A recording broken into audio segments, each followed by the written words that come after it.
Canon 1101. El consentimiento interno de la voluntad se presume que está conforme con las palabras o signos empleados al celebrar el matrimonio. Canon 1108.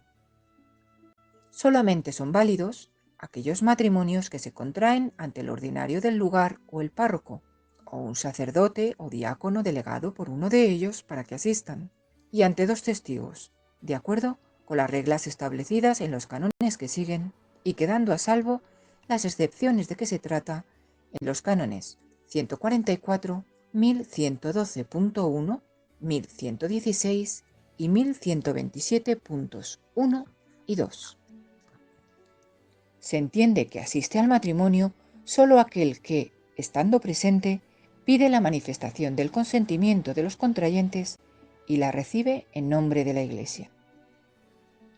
Solo el sacerdote asiste válidamente el matrimonio entre las dos partes orientales o ante una parte latina y otra oriental, tanto si es católica como no católica.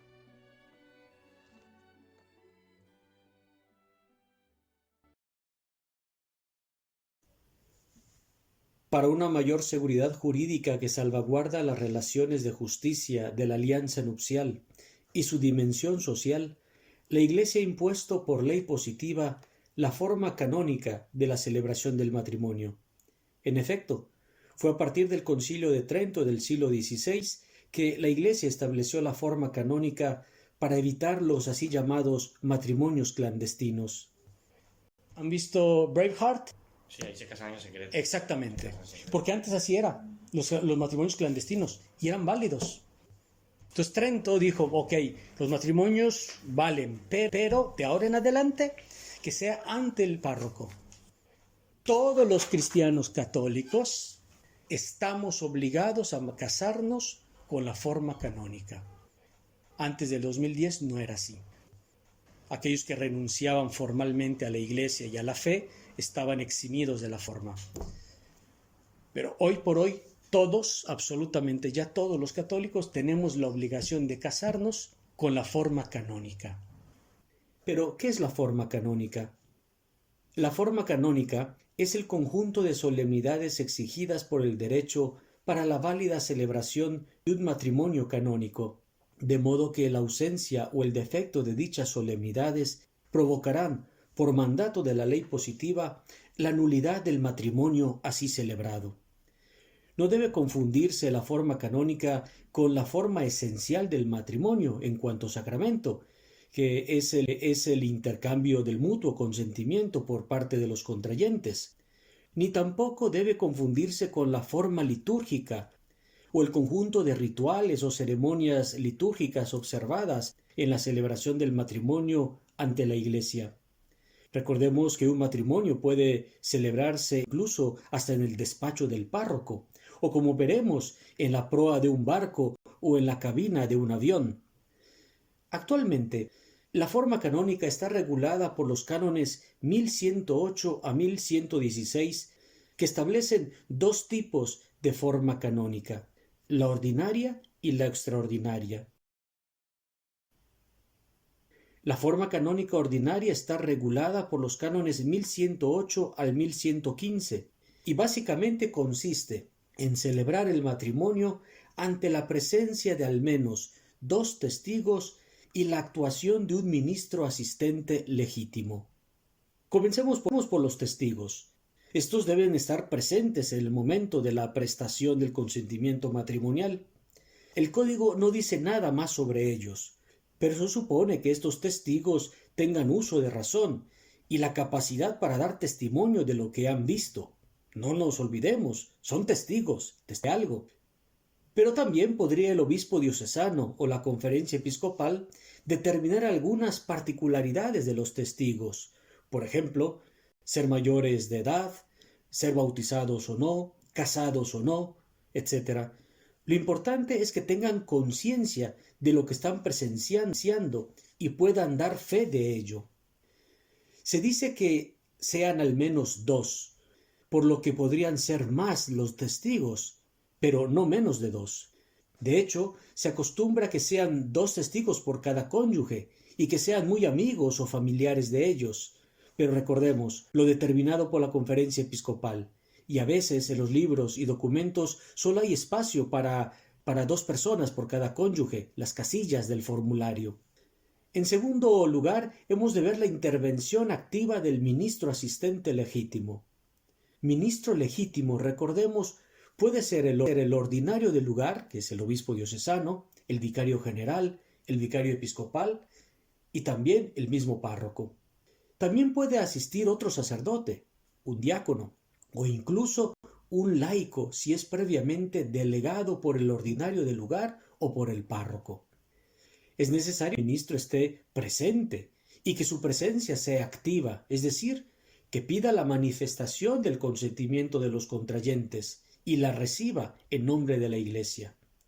El ministro se trata de un testigo cualificado para la validez del matrimonio. De ahí la importancia de que tenga la facultad requerida para desarrollar esta función eclesial. Es muy común que la pareja tenga algún sacerdote amigo o conocido al que le pidan que celebre su matrimonio. Hay que estar atentos con ello, porque es necesario que el párroco que les ayuda con el expediente matrimonial sepa claramente para que se pueda tramitar la correspondiente delegación. Máxime si el matrimonio no se celebrará en la propia parroquia, sino que se celebrará en la iglesia de moda o en una capilla en un pueblo del Quinto Pino. Es importante esta delegación del párroco para la validez del matrimonio. Juntamente con estos 2 requisitos para la validez, que son los 2 testigos y el ministro legitimado, el Código de Derecho Canónico establece otras normas para la licitud de la celebración del matrimonio. Normas que afectan especialmente a los ordinarios del lugar y a los párrocos, aunque de cara a los contrayentes es importante señalar. Por el canon 1115, los contrayentes deberán solicitar al párroco u ordinario propio la licencia para celebrar el matrimonio en un lugar distinto de la parroquia de uno de los contrayentes. Por otro lado, en caso de matrimonio mixto o dispar, por el canon 1118 puede pedirse licencia al párroco o al ordinario para celebrar el matrimonio fuera de la iglesia parroquial o incluso fuera de un lugar sagrado. Resumiendo, para celebrar el matrimonio canónico válido se requieren la presencia de al menos 2 testigos y un ministro legitimado. Esta es la forma canónica ordinaria de la celebración del matrimonio canónico. Si la forma canónica ordinaria del matrimonio exige la presencia de al menos 2 testigos y la actuación del ministro asistente legitimado, que como hemos visto puede ser el ordinario del lugar, el párroco o un sacerdote, diácono o incluso un laico previamente legitimados, ¿qué ocurriría si no fuera posible la presencia de este ministro legitimado? El derecho prevé la forma canónica extraordinaria, regulada por el canon 1116, que establece la celebración matrimonial ante solo 2 testigos y pone 2 requisitos para ello. En primer lugar, la ausencia del ministro asistente o la imposibilidad de acudir a él sin grave dificultad. Y en segundo lugar, una situación de necesidad que justifique la celebración del matrimonio ante solo 2 testigos, como puede ser el peligro de muerte o la previsión prudente de que esa situación de imposibilidad física o moral de acudir al competente ministro se va a prolongar durante al menos un mes. El caso más típico sería el de un naufragio. Recordemos o podemos imaginar, están las personas en el Titanic y una pareja decide casarse. Es imposible que allí en ese momento se encuentre su párroco o el ordinario del lugar, su obispo, o el vicario, o algún ministro delegado por ellos. Pues entonces, ante 2 testigos, que hay muchos en el barco, a tenor del 1116, pueden casarse válidamente.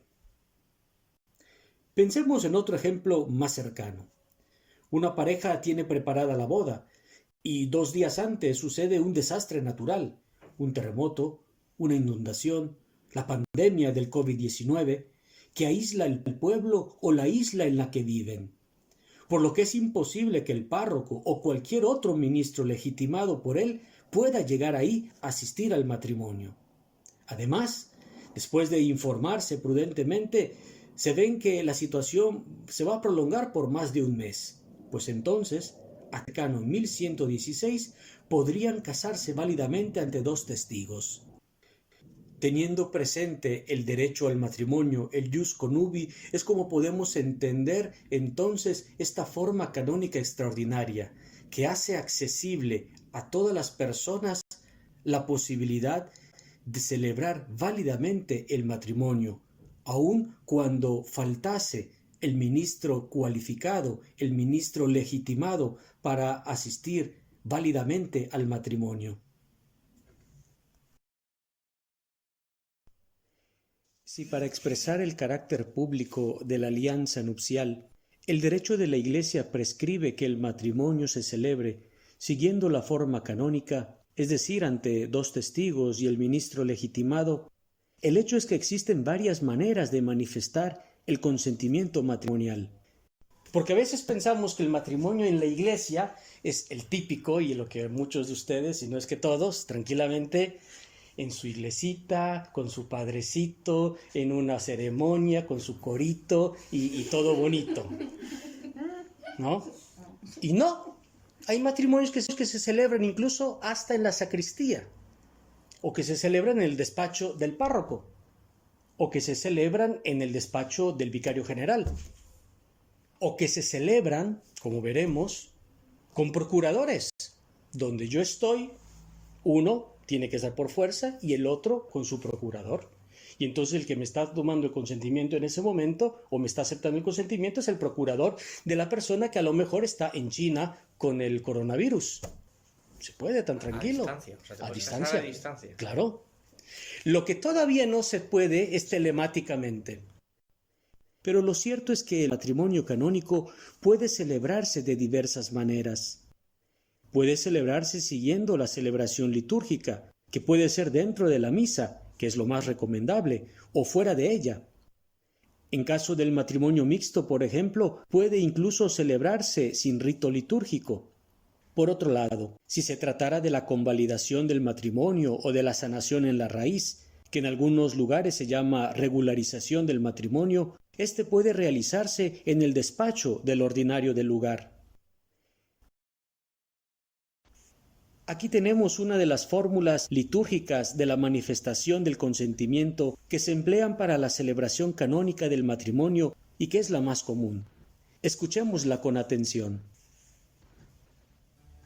Yo, Arpat, te recibo a ti, María Jesús, como esposa y me entrego a ti, y prometo serte fiel en la prosperidad y en la adversidad, en la salud y en la enfermedad, y así amarte y respetarte todos los días de mi vida.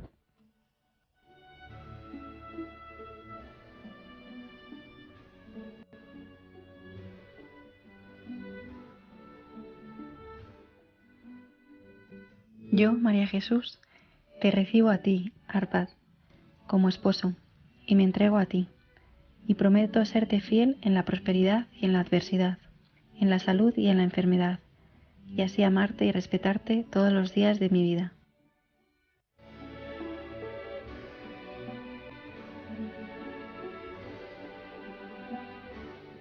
El Señor confirme con su bondad este consentimiento vuestro que habéis manifestado ante la Iglesia, y os otorgue su copiosa bendición. Lo que Dios ha unido, que no lo separe el hombre.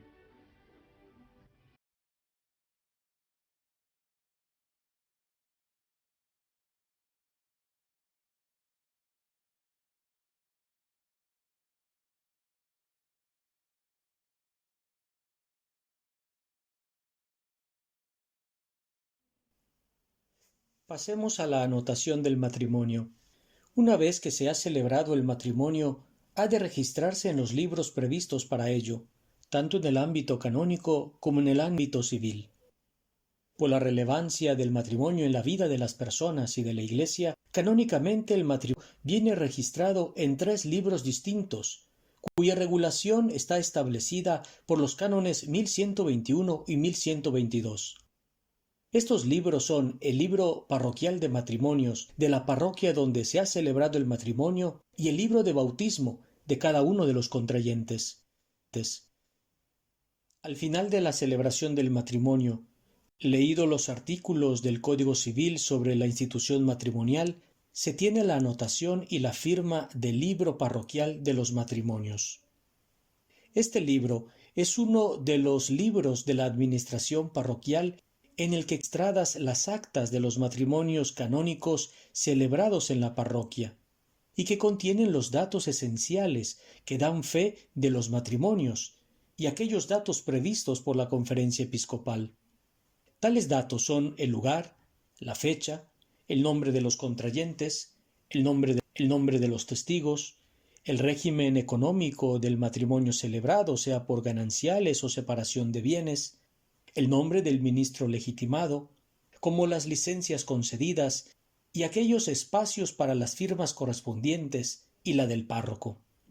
El libro de matrimonio es uno de estos libros a los que mayor cuidado ha de prestar el párroco y que es revisado durante las visitas pastorales que los obispos o sus delegados hacen en las parroquias.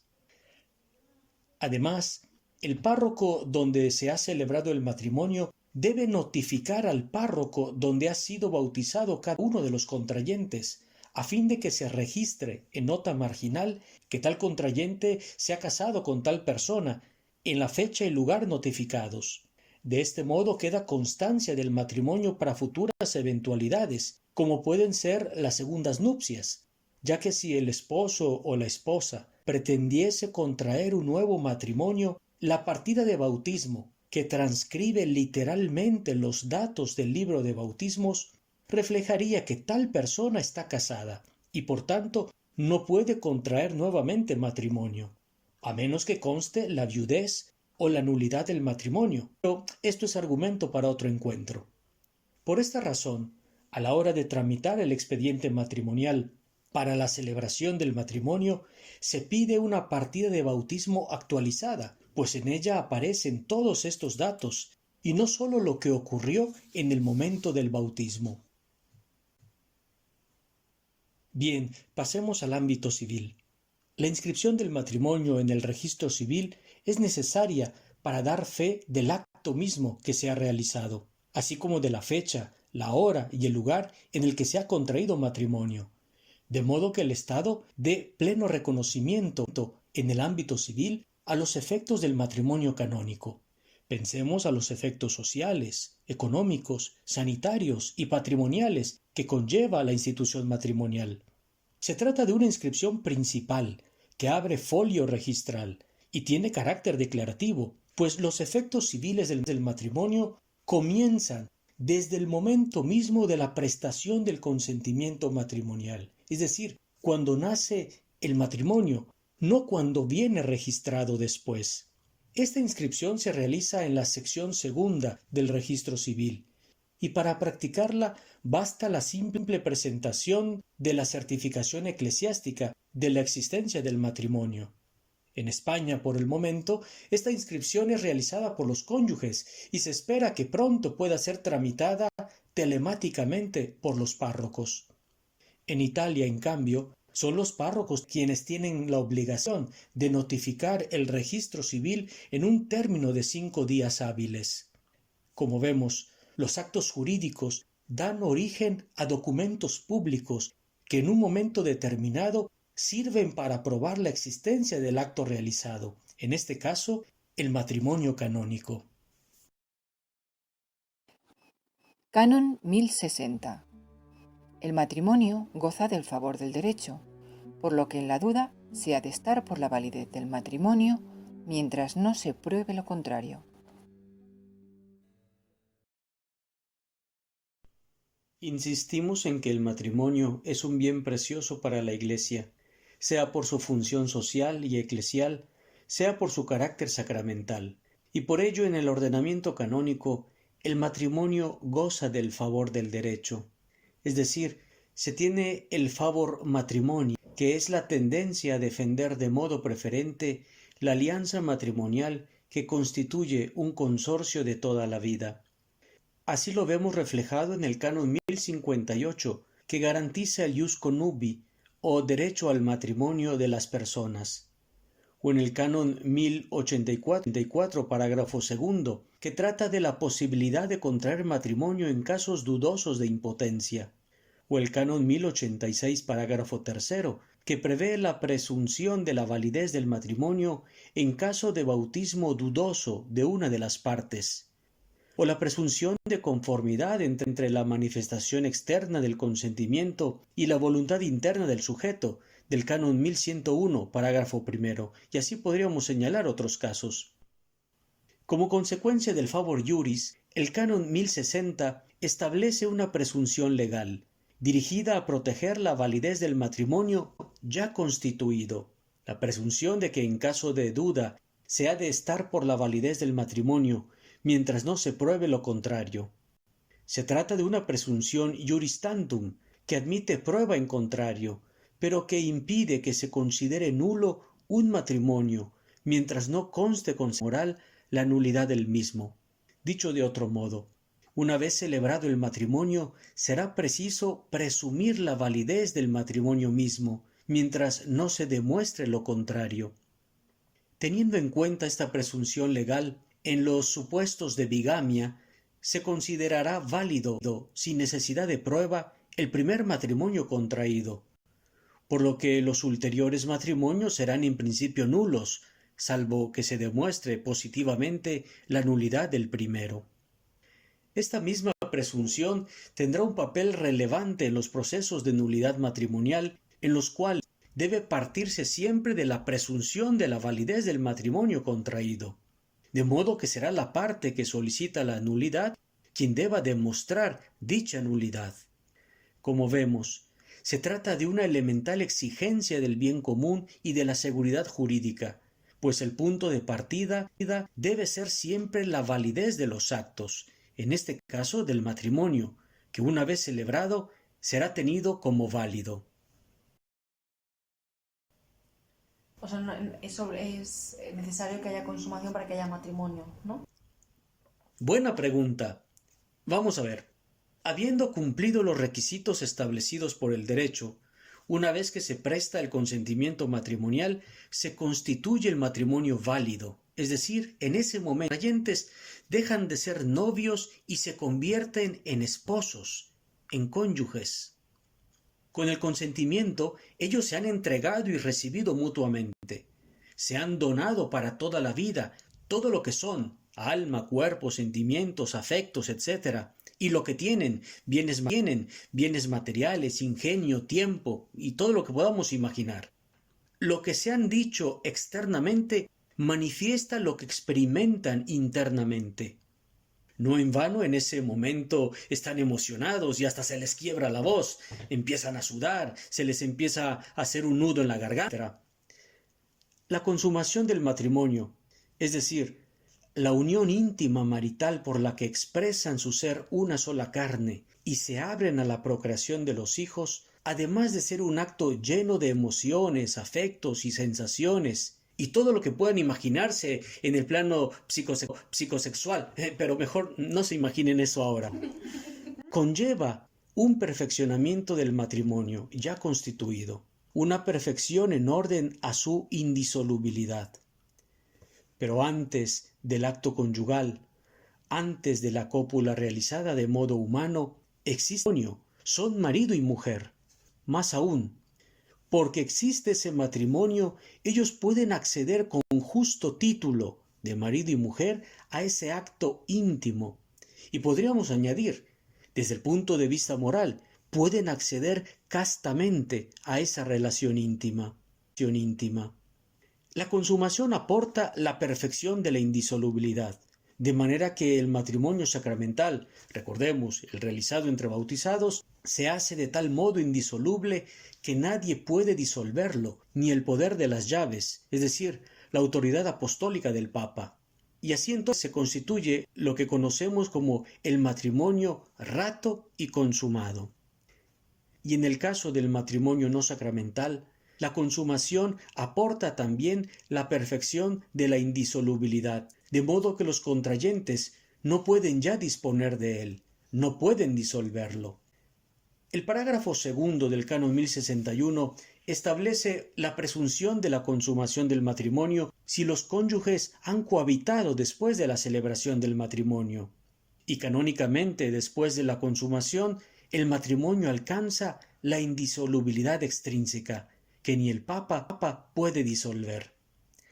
La doctrina y la jurisprudencia canónicas entienden que existe cópula conyugal consumativa del matrimonio cuando ésta reúne una serie de requisitos físicos, psíquicos y podría añadir morales. Los requisitos físicos serían por parte de la erección del pene, la penetración en la vagina de la mujer y la eyaculación en la misma. Por parte de la mujer, pues una vagina capaz de recibir el pene masculino y de recibir su eyaculación. Entre los requisitos psíquicos, el canon recuerda explícitamente que la cópula ha de ser de modo humano. Debe ser un acto humano realizado consciente y voluntariamente, con libertad y entendido como un acto plenamente conyugal. De modo que la impotencia y algunos trastornos de la personalidad, como el homosexualismo o la tendencia sado, harían difícil una cópula de modo humano. A esto podemos añadir lo que la jurisprudencia llama el afecto marital, por lo que las actitudes como violencia, miedo, vejaciones, odio, utilitarismo, la drogadicción, la hipnosis, la embriaguez, etc., irían contra este modo humano que comprende ese acto que se supone sería aderezado por el amor esponsal. Pero entonces el ejemplo de la impotencia que decía antes... Lo que pasa es que es un impedimento. O sea, los impedimentos son condiciones que invalidan el matrimonio. Aun cuando se hayan casado, hayan tenido la ceremonia y lo que sea, se demuestra que justamente era impotente, ese matrimonio es nulo, nunca existió. ¿Y en este caso? En este caso es que el no consumado no necesariamente es por cuestión de impotencia, puede ser por muchas causas. Lo más típico desgraciadamente, borrachera. Después de la cena y la de recepción o lo que sea, nunca consumaron porque los estaban borrachos o estaban colocados. O uno de ellos estaba colocado, o fue violentado o violentada. ¿Existe un plazo legal para la consumación? Sí, claro, hay una presunción que la cohabitación supone ya en la consumación. El que vivan juntos supone, pero se tiene que demostrar. Es una presunción juris tantum, pero es una presunción. Sí, porque puede pasar que hay... Claro, puede ser muchísimas cosas. Siguiente. Exactamente, estoy ebrio y no sé ni dónde dejé esto. O hay otras cosas por hacer, despedir a los invitados, tener que hacer el otro, irnos a coger inmediatamente el avión. Y pasan 10 horas, 12 horas y tengo que irme a Malasia o a las Maldivas, cosas de esas. Llego y resulta que pues, hay un desperfecto en la habitación y se puede ir postergando. O por enfermedad. O simplemente él o ella dice, no quiero. Por X circunstancias. No quiero y puede durar durante tanto tiempo. A lo mejor ella no se dio cuenta o él no se dio cuenta que durante su noviazgo pues le gustaban otro tipo de personas. Muchas veces no se consume el acto pues porque él es gay o ella es lesbiana. La realidad es más grande que la ficción. Ahora bien, la presunción del parágrafo canon es una presunción juris tantum, es decir, en caso de duda ha de probarse y la carga de la prueba va por cuenta de quien acusa la no consumación del matrimonio. La cuestión de la preparación y la atención pastoral al matrimonio es una preocupación recurrente en la Iglesia. Pensemos, por ejemplo, que se han convocado ya 3 sínodos para la cuestión familiar, en 1980 convocado por Juan Pablo II, y recientemente en 2014 y 2015 el Papa Francisco ha convocado 2 sínodos extraordinarios. que nos han producido hermosos documentos como la Familiares Consorcio y la Amoris Laetitia. Hemos insistido en que el derecho canónico, para salvaguardar las relaciones de justicia en la alianza nupcial, establece condiciones para la celebración del matrimonio canónico, válido, lícito y fructuoso. Y dado el carácter eminentemente pastoral del ordenamiento canónico, no es de extrañarse que el derecho se interese por la formación y la preparación conveniente para el matrimonio. Por ello, inmediatamente después de los capítulos introductorios dedicados a presentar las nociones fundamentales, el derecho canónico introduce un primer capítulo dedicado a la atención pastoral y a lo que debe preceder a la celebración del matrimonio en los cánones del 1063 al 1071. Los dos primeros cánones, 1063 y 1064 del Código, recogen y convierten en norma jurídica las intuiciones de la Familiaris Consorcio sobre la preparación para el matrimonio, insistiendo en la responsabilidad eclesial de ofrecer y garantizar la formación integral, humana y espiritual de los novios y el acompañamiento pastoral a los matrimonios. Aunque atañe a toda la comunidad cristiana el acompañamiento y la atención a los matrimonios, la responsabilidad de promover este cuidado y de organizar el modo de hacerlo recae sobre los obispos y más concretamente sobre el ordinario del lugar. Reproduciendo el esquema de Familiares Consorcio de la preparación remota, próxima e inmediata, el canon 1063 distingue varias etapas en el proceso. Por un lado, tenemos la preparación gradual de los fieles, la preparación específica para el matrimonio, especialmente pensando en aquellos cursillos prematrimoniales, el cuidado de la celebración litúrgica del matrimonio y, por último, el acompañamiento durante la vida conyugal.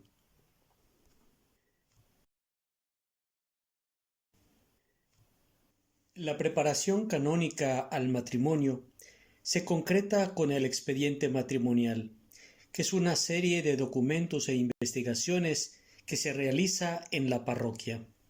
La manera de realizar estas investigaciones corresponde a las conferencias episcopales, si bien el Código ofrece un marco general con elementos que hemos de destacar.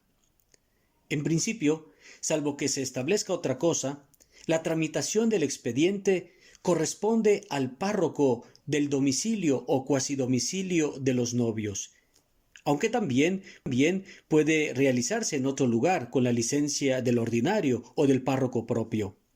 Otro elemento son las tradicionales proclamas, con las que se da a conocer la intención de contraer matrimonio de los novios y al mismo tiempo para favorecer el conocimiento de los o aquellas cosas que pudieran entorpecer o obstaculizar la realización misma del matrimonio. Además de la verificación de la ausencia de estos impedimentos y de los requisitos necesarios, el Código prevé la presentación de documentos civiles y eclesiásticos para obtener información sobre los propios novios y sobre los testigos que van a ayudar en la elaboración del expediente. Un elemento de gran interés en el expediente matrimonial lo constituye el examen de cada uno de los contrayentes, que tiene por objeto sobre la intención y sobre la capacidad de llevar a cabo las obligaciones del matrimonio, razón por la cual es fundamental que este examen se realice por separado, de tal manera que los novios puedan expresarse libremente y puedan manifestar sus dudas, sus reticencias sobre la celebración misma del matrimonio. Y donde el párroco obviamente está para ver la capacidad intelectual del imperfecto y de la imperfecta, la discreción de juicio, si efectivamente quieres casarte con ella o no simplemente estás ahí, quiero casarme, pero a ver, ¿quieres casarte con ella o no?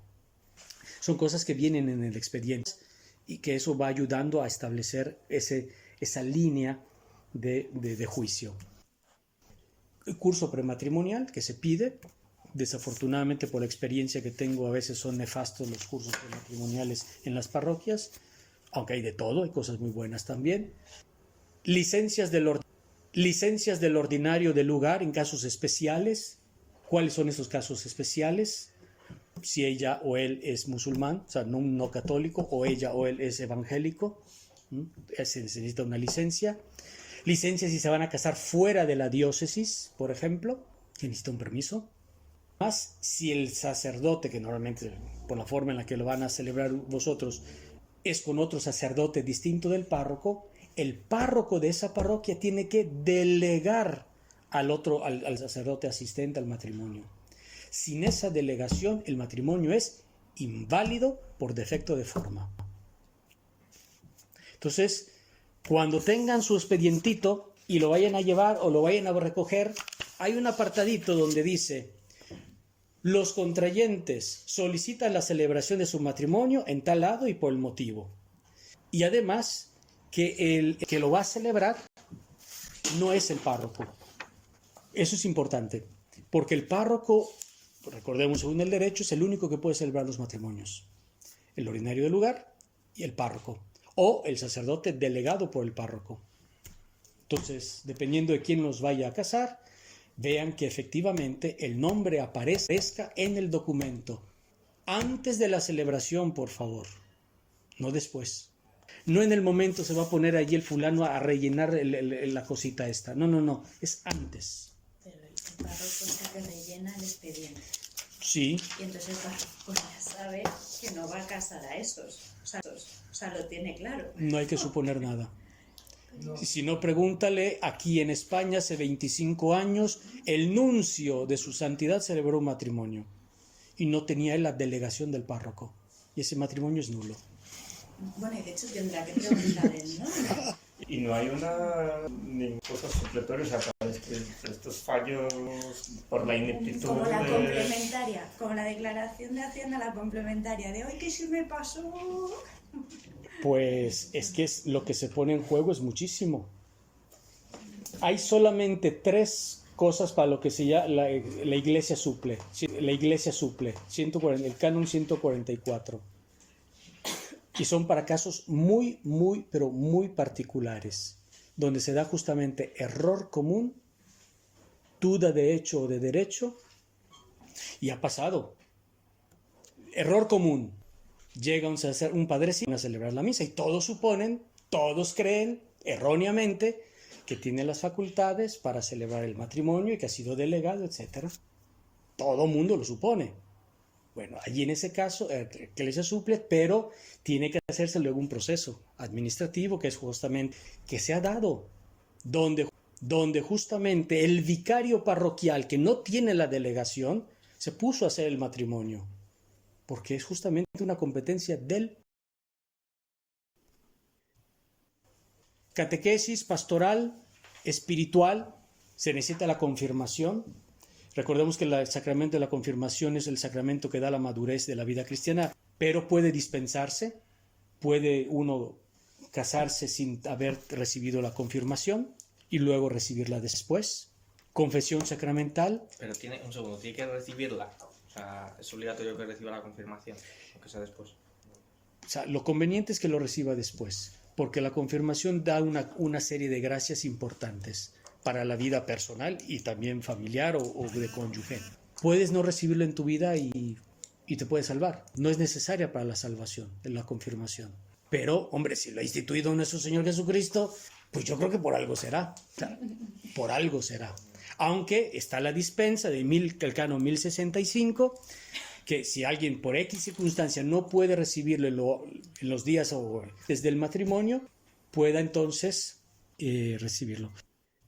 Sí. ¿Cuánto tiempo tarda en hacerse esto? La atención a los plazos. El expediente concluido y entregado en la vicaría episcopal 3 meses antes de la celebración del matrimonio. Si el párroco de turno te ha hecho la vida imposible para hacerlo. No sé, el problemilla con él. O sea, es que todo esto hay que llevarlo luego a la vicaría. Sí, o sea, quiero decir, mi pregunta es, ¿esto el día que lo hacemos nos lo dan? Tú lo rellenas y luego ellos tienen que enviarlo al obispado. Al obispado. Lo revisan y te lo devuelven y luego tú lo llevas a la parroquia donde tú te vas a casar, en el caso de que sea otra. Okay. Esta es la teoría. En la práctica los plazos pueden por distintas circunstancias. falta un documento, falta una vuelta porque el párroco nunca está en su despacho, por ejemplo. Y se le ha olvidado decirte que falta un documento, por ejemplo. Por ejemplo, sí. Pero en general, haciendo las cosas con calma.